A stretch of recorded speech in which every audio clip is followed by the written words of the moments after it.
What's up, guys? Welcome back to my channel. It is Karina from Day by Day K, your fitness instructor and fitness competitor.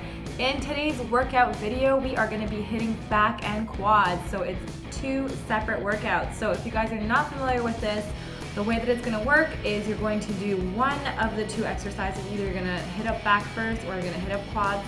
Then you are going to take a 4-hour break, minimum 4 hours. You can do more than 4 hours if you want, so I personally like to do a workout in the morning, and then I just kind of go in the evening to do the second workout. It doesn't matter, but whatever your schedule is, you do want to try to take at least a 4-hour break in between, and then hit the other set of exercises. So the reason for that is because we want to kind of hit the nervous system in a different way, make those muscles work a little bit harder, get more calories burning, intensifying it in just a different way, confusing that body. As always, we try to trick the body into burning more and becoming a little bit more efficient at putting on muscle. So that's the reason for that. Now, if you also want to do some cardio, you don't have to do it for the 2 rounds. You can just do it for the 1 round, 15 to 20 minutes of cardio after either one of the exercises. I would suggest after back, not legs, not the quads. It's a killer. It's a killer, guys. It's gonna be great. And also, as always, you want to make sure you do a warm-up before, at least 5 to 7 minute warm-up. Make sure you take your water with you. If you guys have any questions, make sure you can post those comments in the comment boxes below, and I will see you guys on the gym floor. Alrighty, so exercise 1, we're starting off with lat pull downs. So you want to make sure that as you're pulling that bar down towards you, it's coming down towards your collarbone. Your elbows are coming down, pointing to the floor and kind of behind you. I'm keeping my core engaged, a little bit more of an arch in my lower back as well. And notice the pace. You don't want to be going super fast. It's nice and controlled, controlling on the way up and on the way down. The second move is going to be a seated row. And this is with the cables. Again, there's a lot of options for this one. And notice my feet are actually planted on the floor for this exercise. So it depends on the amount of weight and reps that I'm doing.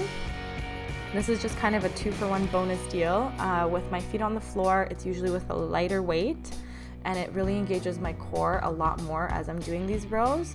For the row part, you just want to make sure your shoulders are relaxed and your elbows are gliding against your shirt. Now here's just the option when you use those little foot pads there. If my weight is a little bit heavier, just to kind of keep me stabilized, I will put my feet on there, and again, the same movement with the upper body. Core is nice and tight, really making sure I'm taking those elbows as far back as I can. Now here's what you want to be avoiding, is actually using like your whole body to sway or rounding your shoulders in or anything like that. Shoulders down, controlled, rowing back.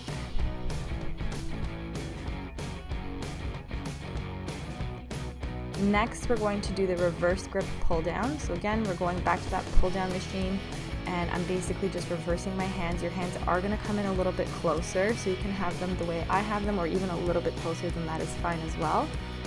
And then also notice I'm doing a little bit of a stretch at the top.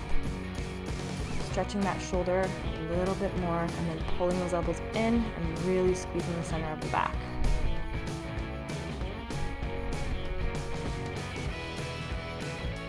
Then we're going to add in 1-arm dumbbell rows. So again, with this one, you want to make sure you're avoiding bouncing movements, but notice again, the elbow kind of glides against that shirt. My back is nice and flat, like a little table. I am keeping my balance with my hand placed on the seat there. Shoulder, elbow, and wrist are aligned. And then of course, what you're doing to one side, you always want to remember to do it equally on the other side.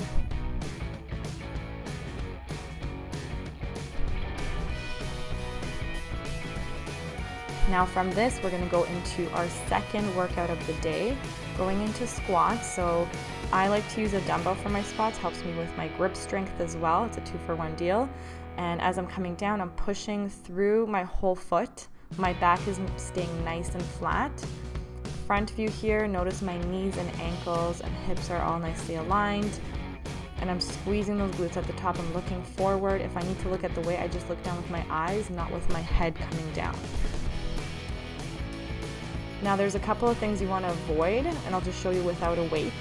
You want to avoid having your heels come off the floor or your knees pushing over your toes or even rounding your back too much.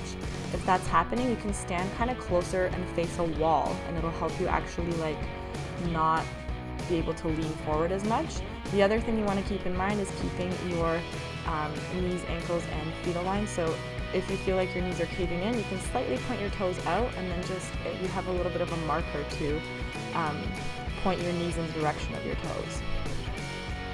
The next move is going to be lunges, and you can most definitely use dumbbells for this. I'm just giving you guys another option. Let's say the dumbbells that you're looking for are not available. You can definitely just use a set of plates all the same. Lunging back, as always, I like to do my lunges back because our world is so forward. We're always walking straight ahead, so lunging back just kind of makes your body work in a different way.